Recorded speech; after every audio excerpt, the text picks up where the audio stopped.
nós.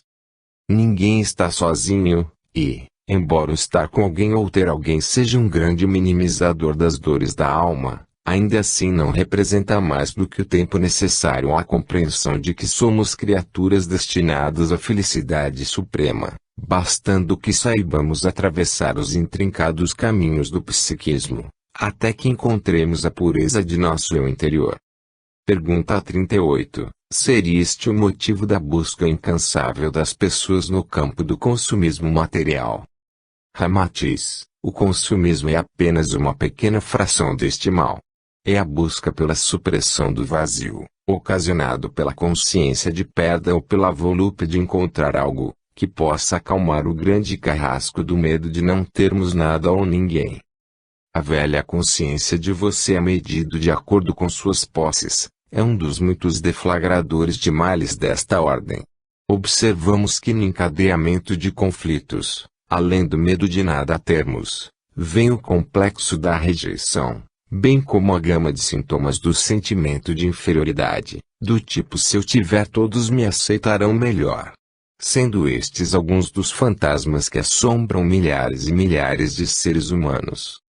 Com isso você é movido a entrar no sistema, buscando evitar o mergulho em situações que deflagrem o vivenciar destes sintomas, esquecendo-se de que o ser é a chave que abre as portas da felicidade. Ao contrário, o ter proporciona muito mais a ilusão de que somos criaturas completas, e daí a cristalização evolutiva, pois esquecemos de crescer interiormente. Pergunta 39. E um convite ao desapego material. Ramatiz, se analisarmos o contexto humano, diríamos que cada caso é único. Podemos ter muito e ainda assim sermos conscientes de que o ter é apenas transitório, e de fato é. Não é preciso que nos tornemos ascetas e abandonemos nossos lares em busca do encontro interior, mas saibamos que a vida material é o complemento às necessidades encarnatórias do espírito, e se bem utilizado por vós, haverá de libertar-vos de vossos apegos. Pois o que para alguns é instrumento de libertação, para outros será de escravidão. Talvez por isso, seja o poder material uma das mais difíceis provas a serem superadas pelo homem, juntamente com suas paixões desenfreadas. Pergunta 40. Se assim for, muitos haverão de situar-se no estado de depressão. Queres dizer, então, que este será o efeito imediato do despertar? Ramatiz, num mundo que já atravessa as barreiras impostas pela ignorância das realidades cósmicas, e aquela do superestimar de inteligências privilegiadas ao vosso ver, mas cujo discernimento não lhes proporcionaria entender o simples funcionamento de uma célula perispirítica, afirmamos que será como o despertar de uma noite tempestuosa que impediu o sono tranquilo, proporcionando desagradável ressaca ao amanhecer. Os sintomas que caracterizam a depressão, embora provoquem grande preocupação, não passam de simples aviso indicando a proximidade da porta estreita. Pergunta 41. Mas é fato concreto a necessidade de desenvolvermos terapêuticas condizentes com tal problema. Para isso, teríeis alguma recomendação? Ramatiz, no terceiro milênio não se pode mais conceber o ser humano como um agregado de carne, ossos, nervos e inteligência inexplicável. Vossa medicina precisa aceitar o aspecto espiritual em seu todo. Vossas ciências devem desenvolver metodologias específicas, cientes que não é possível vender pílulas de moral e conscientização. Entender o homem como um ser integral significa entender o conceito do corpo físico como um agente de reflexo das manifestações anímicas. Pois o corpo é animação, não um animador. É a extensão da vida, não a origem desta. Pergunta 42. Nas trilhas da cura da depressão, quais os caminhos mais recomendados para que sejam trabalhadas as dependências emocionais geradas por quase todas as enfermidades? Ramatiz, seja qual for a doença, sempre haverá de despertar no enfermo sinais de carência afetiva. Entendamos, o caminho da doença passa sempre pelo mau comportamento do apego, da não aceitação de uma realidade, do culto à maledicência e outros procedimentos de ordem inferior, que conduzirá seu cultuador ao caminho da solidão interior. Esta, por sua vez, acarreta uma série de comportamentos, fazendo com que o aparecimento de quaisquer fobias ou inseguranças tome parte do cotidiano emocional do acometido. É o estágio da subjugação, onde a criatura torna-se vítima de si própria, após construir um mundo de negativismos e apegos, se vê presa à imensa muralha que se torna momentaneamente intransponível. Este é o caos da depressão. Pensamentos do tipo nada posso fazer, estou arrasado, sinto-me incapaz de recomeçar, porque eu fui o escolhido para viver esta desgraça, não quero mais viver, começam a povoar a mente enferma dos depressivos, ocupando toda a sua energia vital, impedindo-os de pensar em uma maneira de libertarem-se de tamanho mal. A maior dificuldade encontrada para reverter tal situação é justamente o mau funcionamento do mecanismo da vontade, que impulsiona qualquer criatura às mudanças que se fazem necessárias. Este mecanismo emperra na medida em que a criatura cristaliza opiniões, dificultando sua própria mudança, no momento em que esta precisa ser realizada. Tal atitude cabe tão somente à própria criatura. Por isso, a ideia de que precisamos estar sempre receptivos às coisas novas, cientes de que somos nós, criaturas subordinadas à adaptação dos lugares e situações que a vida proporciona, e jamais o inverso. Não podemos fazer com que o mundo funcione de acordo com nossas necessidades e caprichos, julgando à revelia aqueles que nos cercam. É imperioso que nos adaptemos aceitando a vida como de fato ela é.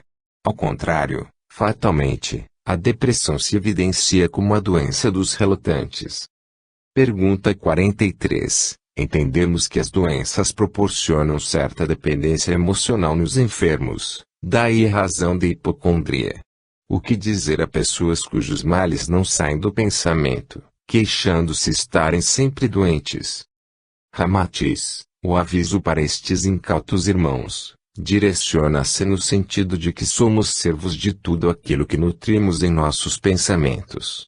Portanto, é hora de rompermos com as sintonias enfermiças e lutarmos, por nossos próprios esforços, cientes de que a doença, sendo orgânica, psíquica ou mesmo imaginária, não é mais do que fruto de nossas melindrosas formas de comportamento. O princípio da doença sempre é fundamentado no psiquismo, que induz aos atos e sentimentos de ordem inferior, mesmo os pensamentos mais secretos, os quais jamais ousaríamos relatar a outrem. São partículas que carregam informações doentias, que mais adiante serão impressas às células orgânicas, concretizando então, o que antes fora apenas nutrição íntima de algum desarrazoado melindre. Partindo de tão clara lição de Jesus, que ninguém colhe aquilo que não plantou, nos questionamos muitas vezes o porquê sermos nós infelizes, a colher as vicissitudes da vida. Pois ontem mesmo, não nos apercebemos de que nutríamos um sentimento de ódio em nosso coração. Que outros nos agridam, difamem, ataquem, isto tudo é problema deles, e de acordo com a lei de livre semeadura, haverão de prestar conta de seus atos.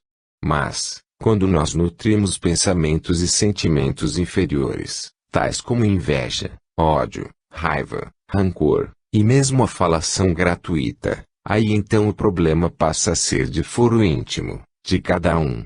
Vamos então observar o que cabe a cada irmão colher, de acordo com seus atos em maioria das vezes ignorantes e inconsequentes, mas acima de tudo, vamos nos monitorar, evitando que os façamos de tal maneira.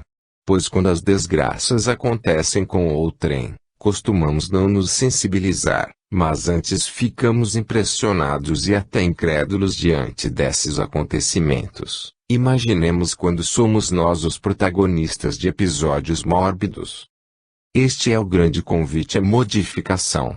Todos somos seres capazes de chegarmos aonde quisermos, quando permitimos que situações difíceis tornem-se nossos troféus, conquistados sempre com o crivo da honestidade, razão, e acima de tudo, esforço. Portanto, a doença é resultado da inércia, do comodismo e da cristalização. Não credes vós que é a situação que cria o doente, mas sim, a teimosia retrógrada que cria a situação de doença. Pergunta 44. Se bem entendemos, o caminho da libertação de males de quaisquer espécies, encontra-se na descoberta interior e na reciclagem de pensamentos e sentimentos, nutridos sem o menor propósito edificador. Onde situar-se-ão os tratamentos alopáticos, homeopáticos, psíquicos e alternativos, conquistados através do meritório desenvolvimento intelectual humano. Ramatiz, o tratamento de emergência deve começar pela espiritualização, pelo entendimento do porquê sois maratonistas de distância, por vezes longa e íngreme. O restante dos tratamentos será mero complemento de reposição psíquica e orgânica. De nada adianta medicar um indivíduo cuja conduta e moral já se encontram necrosadas. A cicatrização de um corte profundo jamais virá dos pontos que o suturador promoverá, mas da conjunção homogênea que naturalmente ocorrerá a este corte, sempre partindo do princípio que a cura de uma simples ferida está condicionada à emanação da vida, intrínseca ao espírito imortal. O pior expurgo do prurido ascoso por si só, prova a atividade curadora da faxina interior. Pergunta 45. Sabe-se que para muitos dos acometidos do mal da depressão, torna-se difícil um prognóstico que não contém alguma espécie de sofrimento. Pois, muitos se encontram subjugados em seus anseios, tendo perdido a vontade de viver. O que fazer para que enxerguem em si próprios a solução para este mal? Ramatiz, em verdade, muitos dos acometidos de depressão, sentem-se incapazes de recomeçar. Isso acontece porque em seu interior impera o medo de novas perdas, o que poderia piorar sua situação, e então preferem permanecer em seu estado depreciativo. Cumulam, em geral, uma série de atitudes em seu dia a dia, que não condizem com o verdadeiro aspecto da evolução, preferindo seguirem em seu mundinho de viciações, sem perspectivas de crescimento espiritual. O comportamento característico desses infelizes desconhecedores da conquista da felicidade através do esforço humano, é: se minha situação é ruim tendo o que tenho, pior seria se não o tivesse, e assim, deixam de avançar rumo ao próprio crescimento. São atitudes como que antagônicas, pois ao mesmo tempo, lutam contra seu próprio desespero, sem a disposição para deixarem de lado as viciações e automatismos adquiridos alhures. São manias comportamentais, que os tornam criaturas teimosas a queixarem-se à revelia, querendo apenas obter o resultado, mas sem preocupação alguma naquilo que precisam fazer para que este resultado seja obtido. Pergunta 46. Estás dizendo que a cura da depressão pode ser conseguida com doses de bom senso e aceitação? Ramatiz, e de que outra forma haveríamos de retomar nosso caminho de redenção, se diante dos acontecimentos naturais de crescimento espiritual construímos nossos muros de lamentações, criticando a consciência cósmica e a justiça divina, ante os mais diversos fatos, os quais ainda não temos discernimento para compreender? Acaso já vistes alguma criatura abnegada e resignada a sofrer deste mal? Será que realmente o homem confia na justiça divina, se ao lembrar do Pai Nosso, a oração que Jesus ensinou, seja feita a vossa vontade, nem ao menos é capaz de aceitar esta vontade quando algum revés lhe toma de assalto? Se lembrasses de que não cai uma folha sequer, sem que Deus o saiba, talvez pudesses entender a maravilha que é o processo de crescimento evolutivo proporcionado pelas dores e chagas às quais a humanidade cria. Desviada dos propósitos, entendidos pelo Pai como verdadeiros júbilos de aprendizado evolutivo, aprende pela dor e sofrimento, aos quais prefere se atrelar no instante que nutre em seu interior os mais variados sentimentos, os quais o anjo naturalmente repele. Mas, compreendamos que são degraus que não podem ser pulados, pois o risco de uma queda seria muito grande, maior do que as quedas que vos propiciais através do apego e da não aceitação do ciclo da vida, tão assustador para o ignorante, mas perfeito para o sábio. Capítulo 3. A crença como causa primária do sofrimento.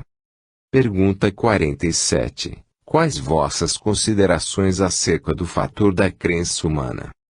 Ramatiz, observando o significado da palavra crença, teríamos uma conceituação simples. Porém, dissociando o comportamento humano resultante daquele vocábulo, percebemos um complexo mecanismo, uma vez que nele estão condicionados todos os procedimentos tomados pelo homem. Por todos estes aspectos, vemos desde as atitudes heróicas e sublimes, como também as mais vis.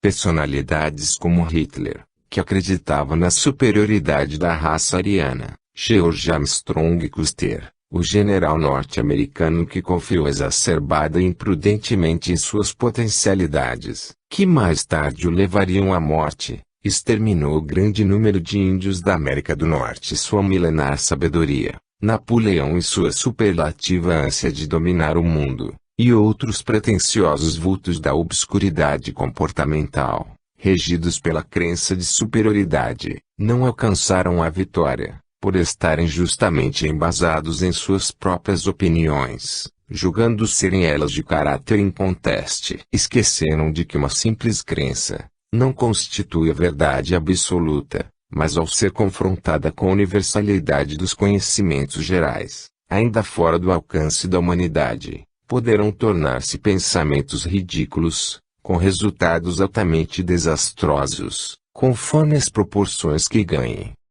A exemplo disto, Hitler terminou com sua própria vida. Custer foi brutalmente aniquilado, na conhecida expedição ao Yellowstone, pelos Sioux, comandados por Cavalo Louco, juntamente com sua tropa de soldados, a subjugar a capacidade estrategista dos Pele Vermelhas. Napoleão, exilado, passou seus dias sob total impotência. Estas são provas concretas de que a crença não corresponde jamais à realidade exterior, mas constitui grande agente motriz da manifestação comportamental humana.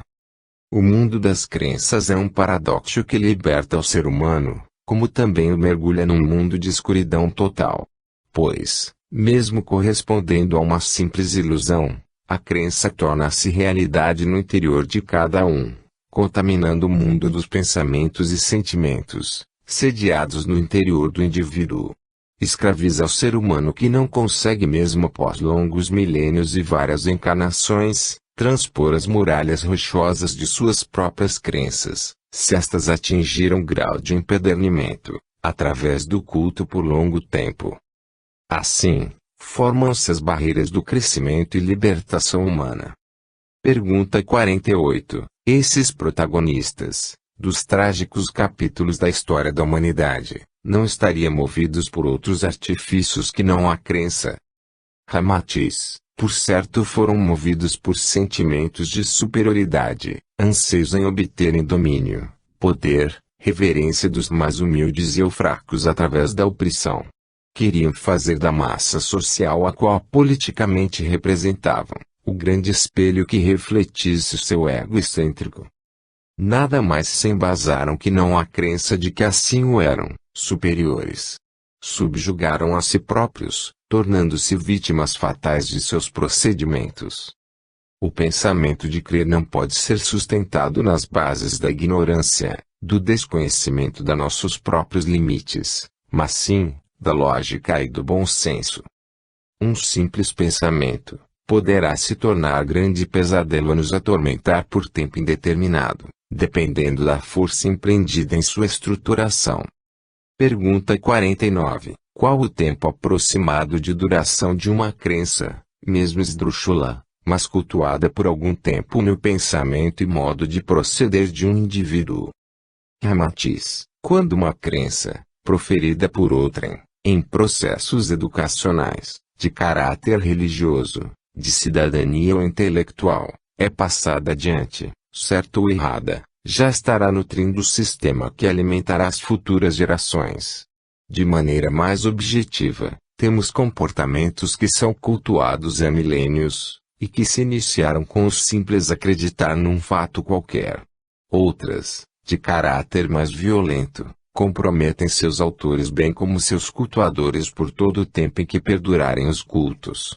Como a lei de livre semeadura conduz à colheita, vemos as reencarnações compulsórias de líderes do passado, que estimularam a desordem e a violência, promovendo os massacres mais sangrentos, revoluções sociais dolorosas em que milhares de criaturas padeceram num mórbido espetáculo.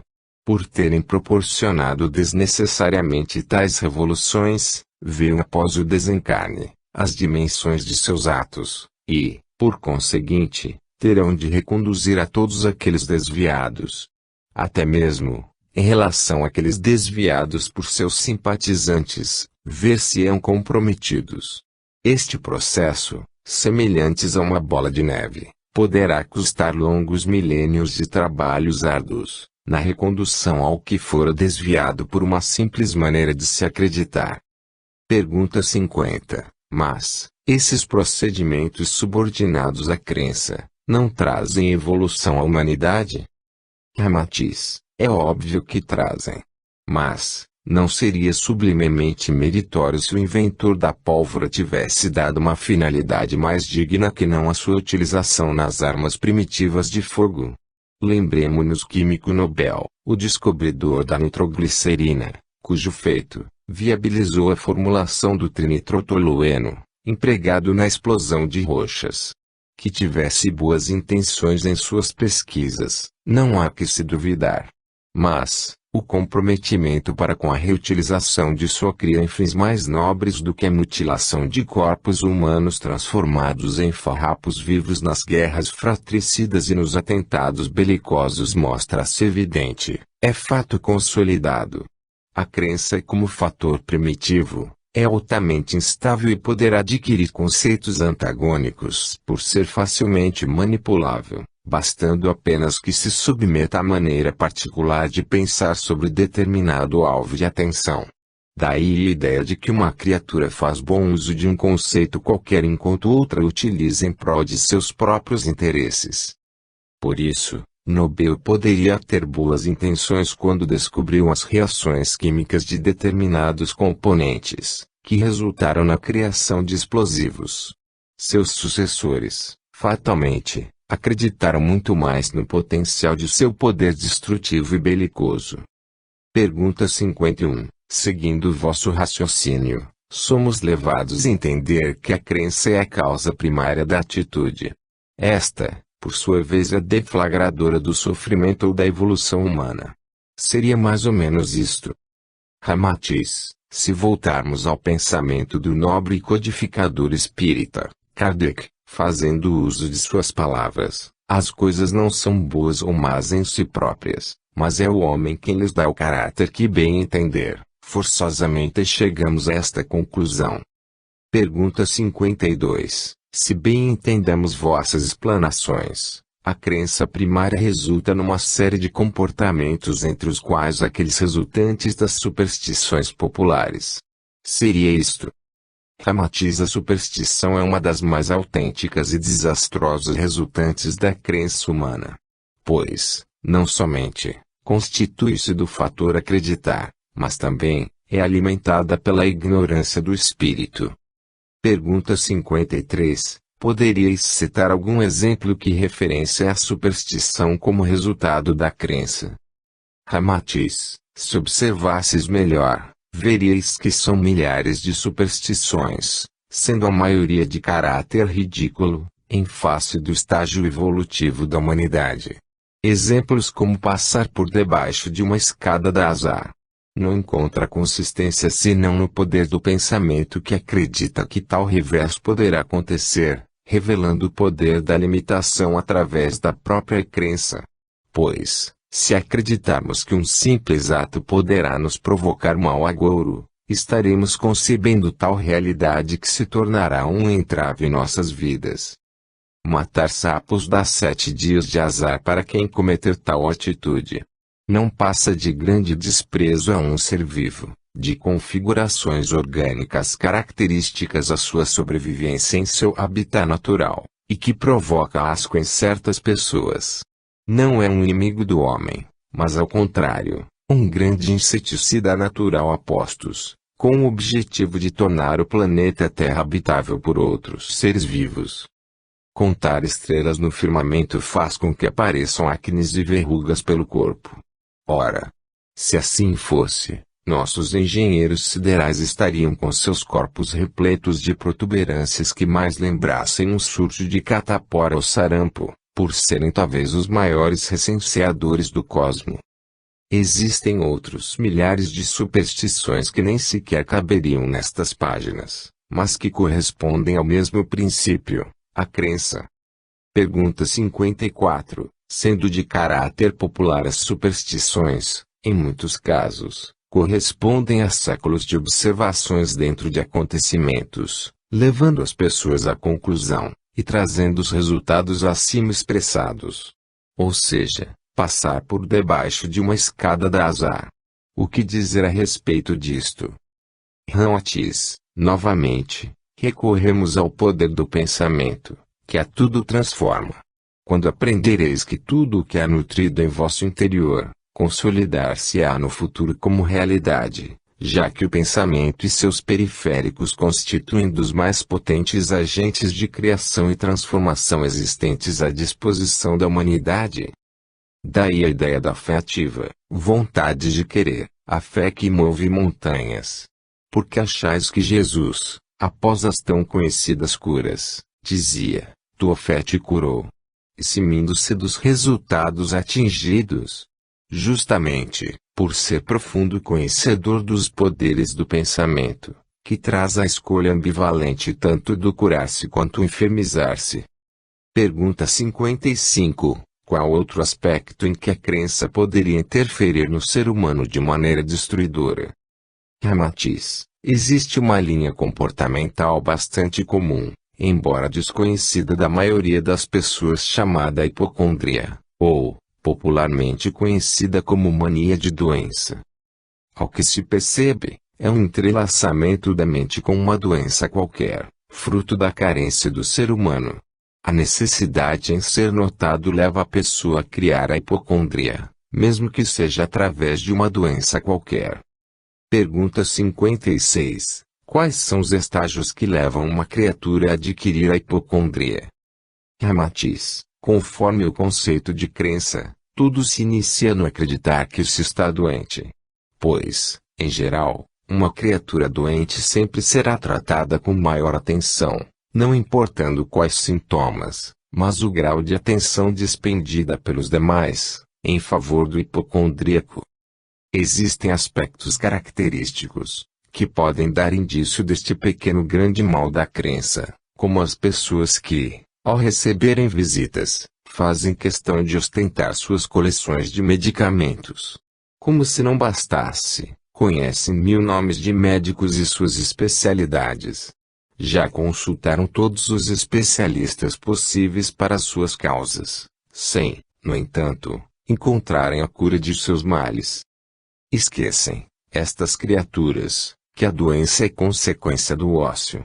Estacionárias em seus conceitos de vida efêmera, esqueceram de evoluir, e seus espíritos lhes cobram o despertar. Daí, o aparecimento das enfermidades em geral, mas principalmente da hipocondria, de que a causa é tão somente a viciação mental. Pergunta 57. Seriam hipocondríacos todos aqueles em que a medicina não encontra tratamentos eficazes? Ramatiz, não. É imperioso distinguir os males do corpo, onde a medicina ganha espaço, os males do psiquismo, onde as ciências da psique conseguem vasculhar mais profundamente, e também os males do espírito, onde somente uma busca sincera trará resultados. Igualmente importante, é a consciência de que o hipocondríaco não é um enfermo do corpo, até que este adoeça por consequência das viciações mentais, do tipo repetições para si próprio. Uma frase característica: estou doente e não consigo me curar. A diferença entre uma pessoa verdadeiramente enferma e o hipocondríaco é que a primeira buscará recursos para se curar de males quaisquer que se lhe acometam. Já, no segundo caso, é uma constante afirmação, sem que haja busca auxílio cabível para averiguar seu mal, a queixa do mal sem atitude da mudança.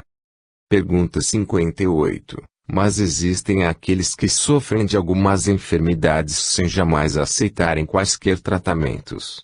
O que dizeis sobre isto?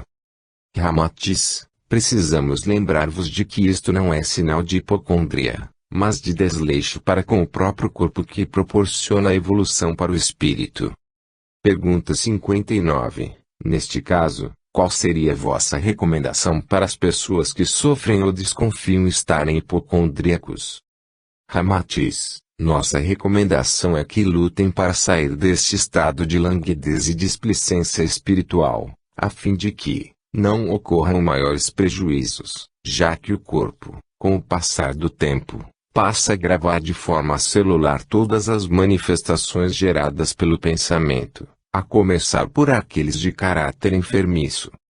Pergunta 60. Poderíeis falar-nos mais sobre a crença como objeto do fanatismo? Ramatiz, sob qual aspecto vos referis? A crença religiosa. Pergunta 61. Entendemos que a crença religiosa, na maioria dos casos, conduz ao fanatismo. Teria ainda outro aspecto do fanatismo em que poderias nos esclarecer? Ramatiz, comecemos com o caráter das religiões.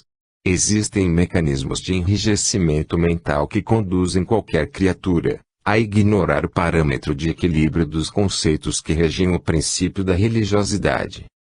Um destes fatores importantes é a inércia, verdadeira preguiça de raciocinar, que pode induzir uma pessoa a propagar uma informação, repassada por outrem, mesmo sem quaisquer certificações de que esta informação seja ou não verdadeira. É onde se iniciam os labores insidiosos do fanatismo. No seio de muitas religiões existe a franca aceitação dos mais esdrúxulos conceitos, que entranhados na consciência das pessoas, desprovidas do senso de crítica, tomam-nos por verdades absolutas, motivo pelo qual muitas mentiras e sandices são propagadas sob teores deístas. Alhures, é muito mais fácil aceitar um conceito que mesmo esdrúxulo satisfaz, interiormente, as pessoas, permitindo-lhes a continuidade de suas pretensões e desvarios comportamentais, desde que lhes outorgue agirem sob a permissividade divina. Pergunta 62. E quanto àqueles que agem sob os auspícios da moral, mas cujas ideias são absurdamente equivocadas? Seria também uma espécie de fanatismo. Ramatiz, entendemos que cada qual escolhe o Deus que melhor lhe aprouver. Assim, existem milhares de entendimentos da imagem de Deus, pouco importando se ele tenha longas barbas brancas, e permaneça eternamente sentado em seu trono, etc. Também, de nada vale crer em um Deus tirano, comerciante, que cobra aquilo que emprestou, juiz, que espera um momento certo para julgar todos os pecadores, ou ainda, naquele Pai infinitamente bom que perdoa seus filhos permitindo-lhes a oportunidade do recomeço. De nada valem estes conceitos e crenças, se transferirmos todas as responsabilidades que são nossas, dizendo intimamente pensando que Deus é Pai. O Deus prove. Ou ainda, Deus é quem sabe das coisas. Se não somos capazes de tomar nossas próprias decisões, em prol de nosso crescimento, está na hora de sabermos que o entendimento da verdadeira moral está na atitude prática e diária que uma criatura empreende todos os seus esforços, em quaisquer que sejam suas intenções. Aí está a moral que permite o crescimento, de acordo com o princípio da evolução da criatura perante o Criador. Pergunta 63. Existem muitas criaturas moralizadas, repetimos, que preferem manter-se sob conceitos e religiões tidas por sectaristas, e ou fanáticas. O que diríeis sobre isto? Ramatiz, voltamos a enfatizar que a moral é antes de tudo atitude. De nada vale 1 milhão de conceitos e crenças, se não formos capazes de adquirirmos uma postura que exprima qual estado de moralidade em que nos encontramos.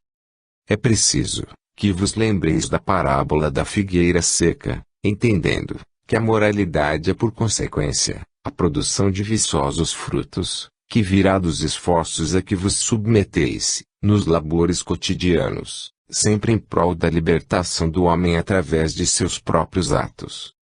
Deus jamais será avalista de quaisquer que sejam as afirmações do homem dentro de suas imperfeições, e mesmo dentro do caráter religioso, que apenas existe, dada a incapacidade do ser humano de estabelecer contato com o Criador. Pergunta 64. Fale-nos mais sobre o sectarismo como objeto da crença religiosa e o consequente fanatismo.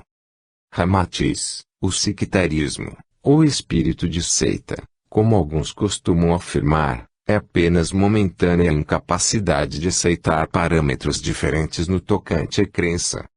A miúde, conduz o ser humano ao caminho de seu próprio autoconhecimento. Ninguém pode afirmar que o pensamento sectarista é nocivo, até que sua própria afirmação o torne sectarista. Pois, tanto quem adota o religiosismo sectarista, quanto quem critique esta adesão, apresentam ambos o pensamento da cristalização anti-universalista. É perfeitamente compreensível que o homem tenha dificuldades em aceitar novos pensamentos e realidades, que estão se apresentando à luz de vossos dias, pelo simples fato de que acreditaram por milênios e milênios nos conceitos que defendem com unhas e dentes. Para estes, aderir a um novo pensamento significa perder. Por outro lado, aqueles que defendem leis e conceitos ridículos, só fazem, pela existência de alguns dogmas que os prendem ao silogismo e suas consequentes premissas, e por força destas, deduzem que estão certos. E assim, formam-se as bases do pensamento humano. Pergunta 65. Explique-nos melhor a ideia do silogismo nos conceitos religiosos. Ramatiz, poderíamos tecer milhares e milhares de silogismos deduzindo inverossimilhanças das mais dantescas. Partimos da formação do pensamento silógico, no qual se forma a premissa principal, abordando um conceito básico qualquer. Deus castigará todos os pecadores. Teríamos uma premissa secundária, forçosamente conduzida pela premissa principal, que nos levaria à seguinte dedução: eu estou na condição de pecador. Disto, chegamos à conclusão: Deus me castigará. O princípio do pensamento silógico forma-se desta maneira, ou seja, em 3 instâncias. Recorramos a outro exemplo. Jesus veio para salvar a humanidade. Eu faço parte da humanidade. Portanto, Jesus veio para me salvar. Com base neste encadeamento de raciocínios, podemos chegar às mais variadas verdades, mas, também, tecermos as mais esdrúxulas teorias, bastando que apenas acreditemos em uma simples situação, não importando, em aspecto algum, que esta seja ou não verossímil. Dentro dessa estruturação lógica, se formam os pensamentos e crenças, conducentes ao fanatismo. Pergunta 66. Não seria o fanatismo resultado da fervorosidade? Ramatiz, o fervor, é apenas um mero detalhe, dentro de um manancial de possibilidades e caminhos, que o raciocínio humano é capaz de desenvolver. Pergunta 67. Diante destes fatos, não estaríamos eliminando a essência do princípio da religiosidade? Ramatiz, em hipótese alguma. Apenas estaríamos conscientizando o homem de que este é também um construtor sideral, cuja principal matéria-prima exala de seu próprio pensamento. O Criador, por sua vez, apenas lhe pede a qualificação desta matéria-prima. E até que a totalidade aconteça, vosso aprendizado se dará, mediante a lógica mais certa de que uma ação desencadeia uma reação. Concluindo, tudo o que tomardes como realidade, mesmo não sendo para o todo, passará a ser em vosso interior, e por consequência, vibrará no cosmo até que vós, na condição de construtores siderais, optardes pela reformulação de vossos projetos íntimos, nutridos a partir da força evolutiva do pensamento, segundo vossos desejos e anseios mais secretos. Pergunta 68. Para finalizar, qual vossa recomendação no tocante ao aspecto da crença e sua tratativa ante o coletivo? Ramatiz, sendo esta ferramenta uma das mais poderosas bases motrizes que a humanidade possui para evoluir, deverá ser mais bem compreendida e utilizada, evitando assim os alienantes pensamentos destrutivos que levam muitas criaturas ao abismo do fanatismo e das paranoias.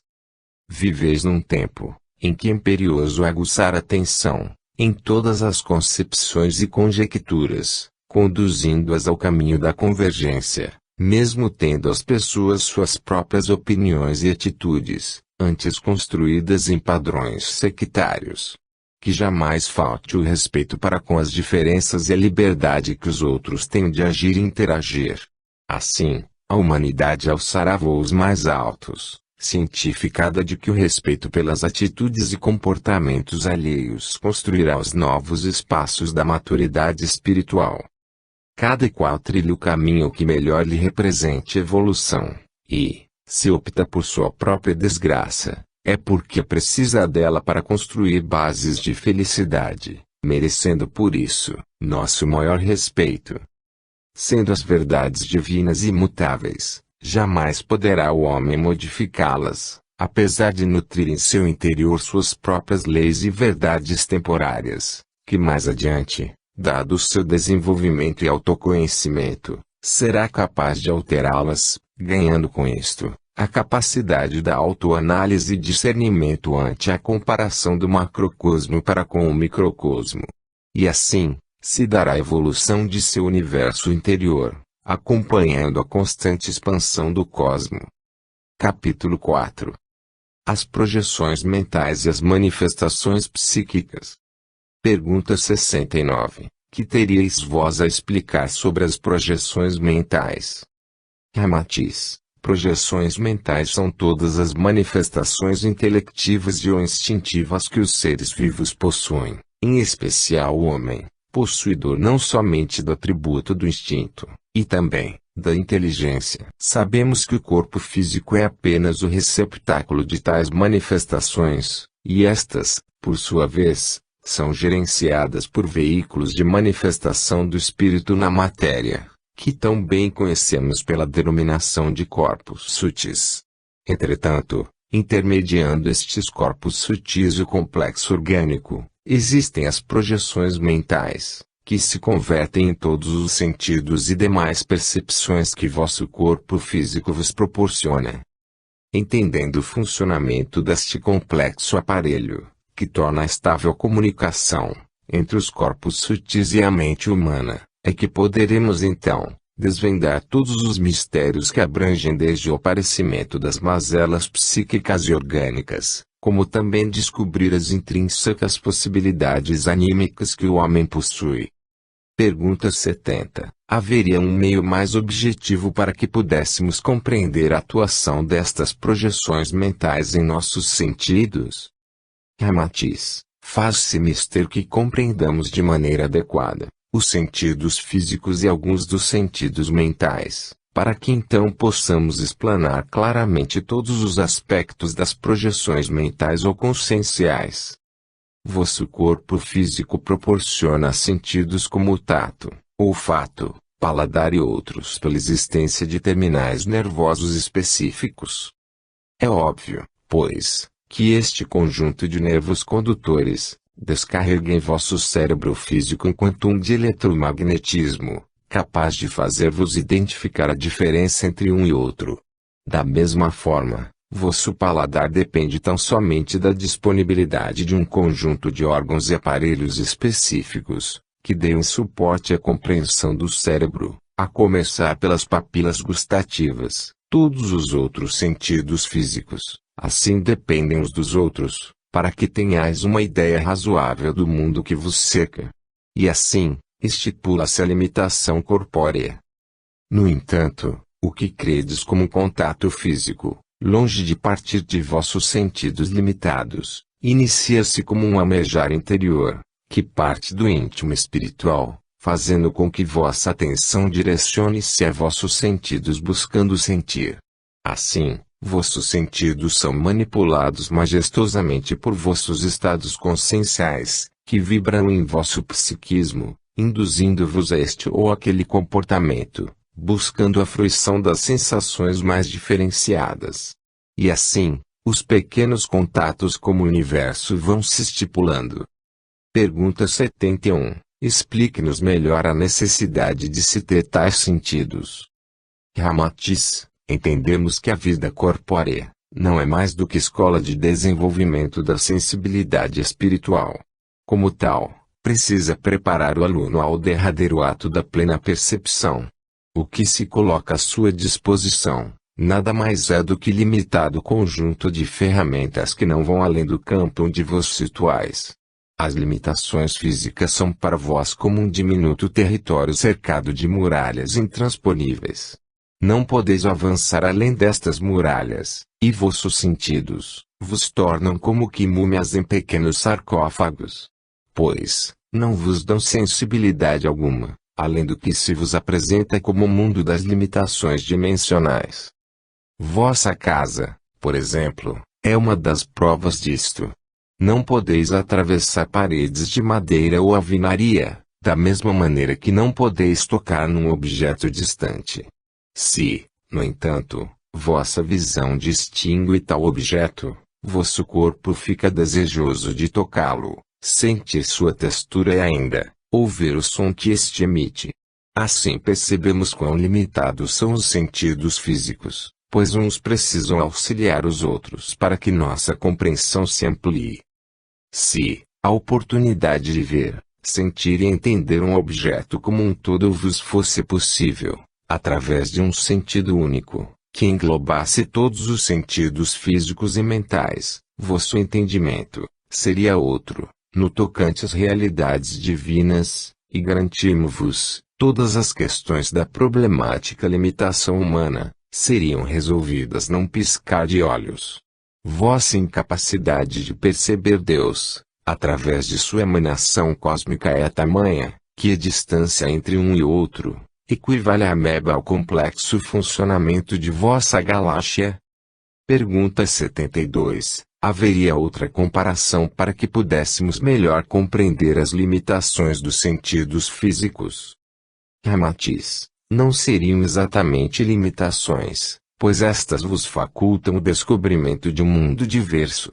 Se os sentidos físicos são limitados, é porque vossa percepção também não seria capaz de ir além, por absoluta falta de subsídios, que dessem o entendimento necessário à compreensão de texturas mais complexas, do que aquelas dispostas em vosso planeta.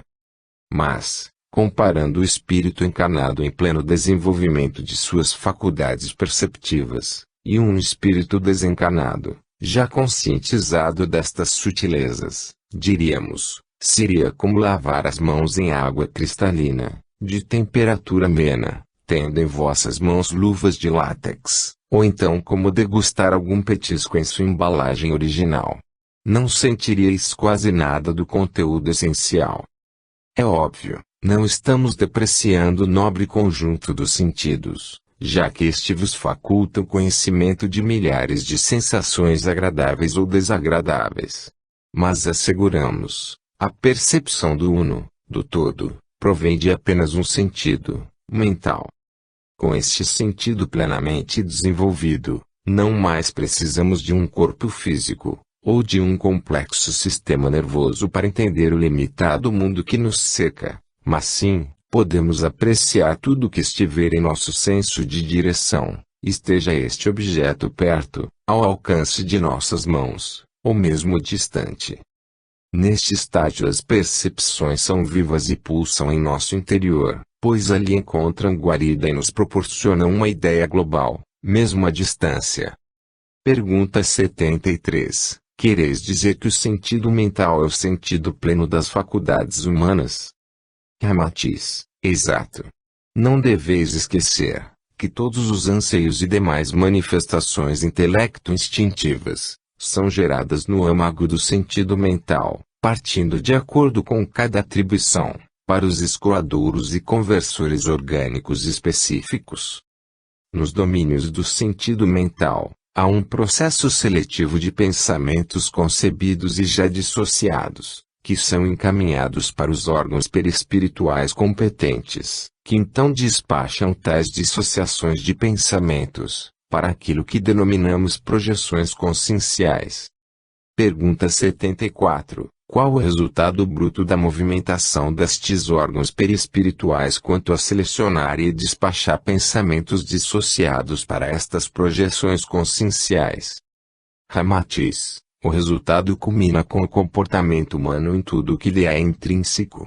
Ou seja, aquilo que se concebe no campo mental ganha corpo, e, conforme sua diversidade, é encaminhando pelo gerenciador intelectivo específico para cada agrupamento mental, que por sua vez, associa-se ao comportamento humano dando-lhe a intensidade dos atos e sentimentos.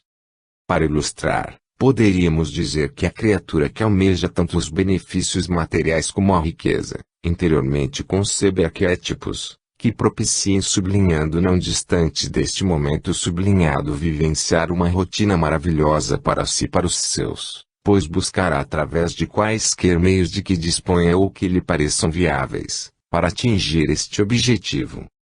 Outro, porém, passional, buscará vivenciar experiências mais intensas que já pode experimentar.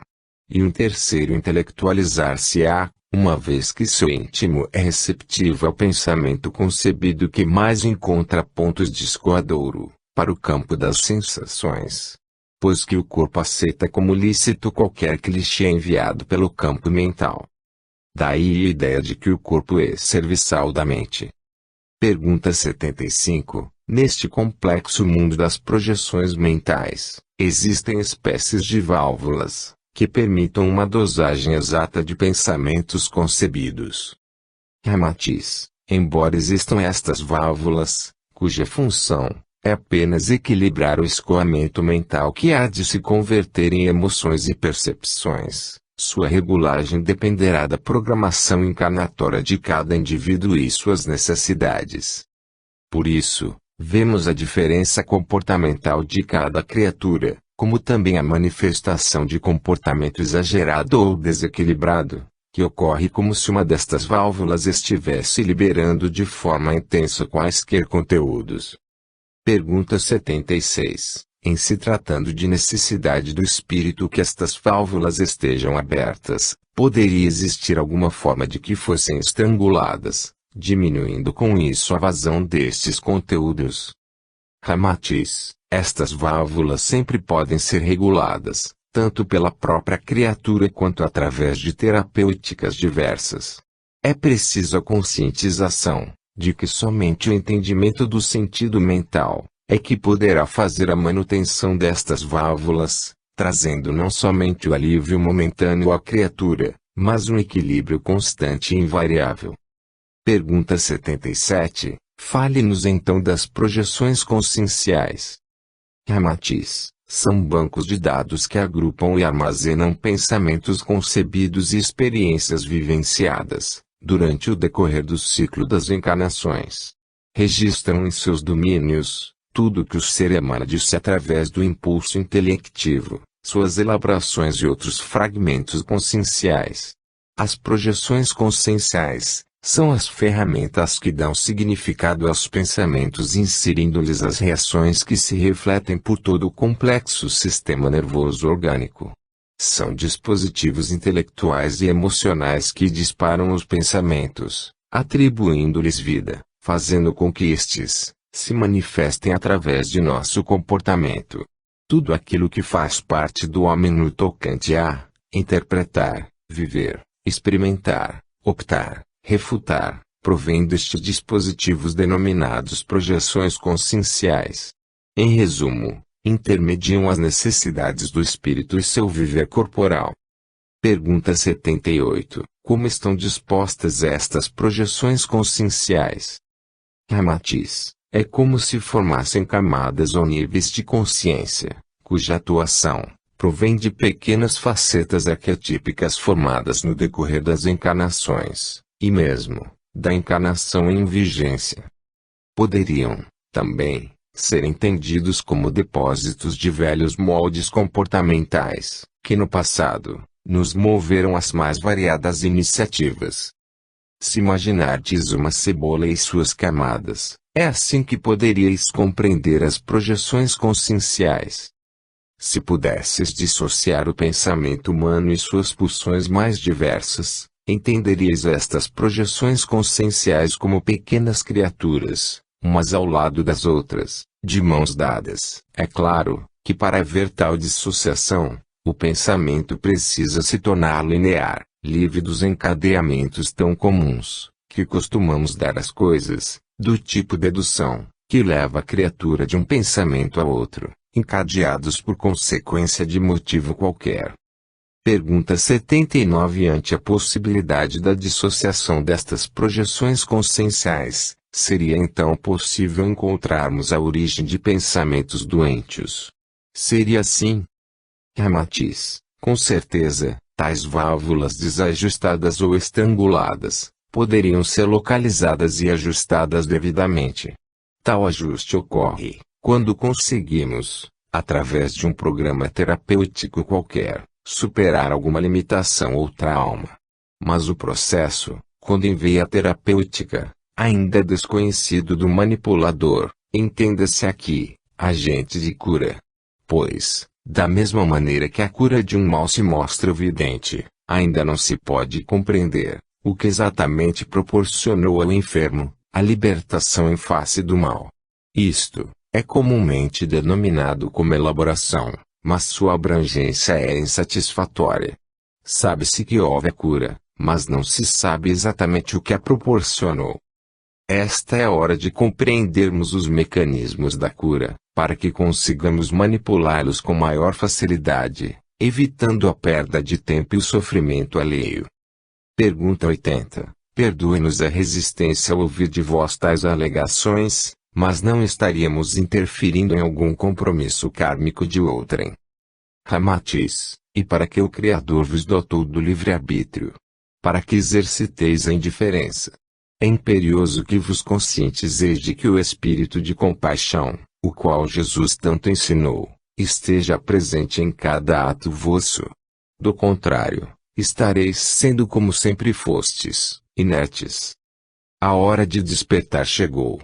Temos de arregaçar as mangas, indo na direção do próximo desamparado, mostrando-lhe o mesmo caminho que vos foi mostrado. Pergunta 81. Isto não seria interferir num processo que poderia devolver a sanidade espiritual à criatura?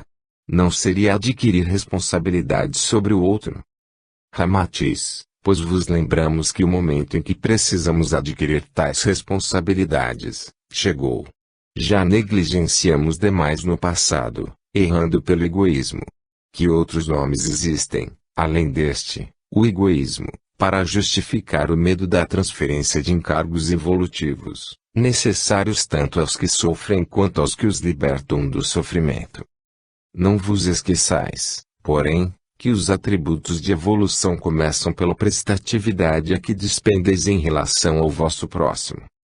Ademais, a recuperação da sanidade mental poderia estar em processo acelerado acaso o ser humano fosse conhecedor destes mecanismos, não havendo, pois, a necessidade de existir tantos sofredores, não fosse o homem criatura acomodada. Pergunta 82. Estas projeções conscienciais seriam como que personalidades mentais e emocionais? Ramatiz, não são mais do que recordações de passado, conforme mencionado anteriormente, mas, fortalecidas pelos dispositivos mentais que fazem com que, tanto as lembranças mais felizes e pacíficas como as infelizes e traumáticas, tornem-se pulsões, e induzam a criatura a atitudes diversas. Poderíamos melhor esclarecer, se lembrássemos que, em nossos atos do dia a dia, mudamos de um momento para outro, apenas demonstrando quão volúveis são nossos comportamentos e pensamentos que sobrecarregam nossa frágil mente. Estas manifestações comportamentais diárias é que caracterizam a existência das projeções conscienciais e seus dispositivos que deflagram o comportamento humano. Pergunta 83. Poderias ilustrar com algum exemplo a variedade comportamental ditada por estas projeções conscienciais?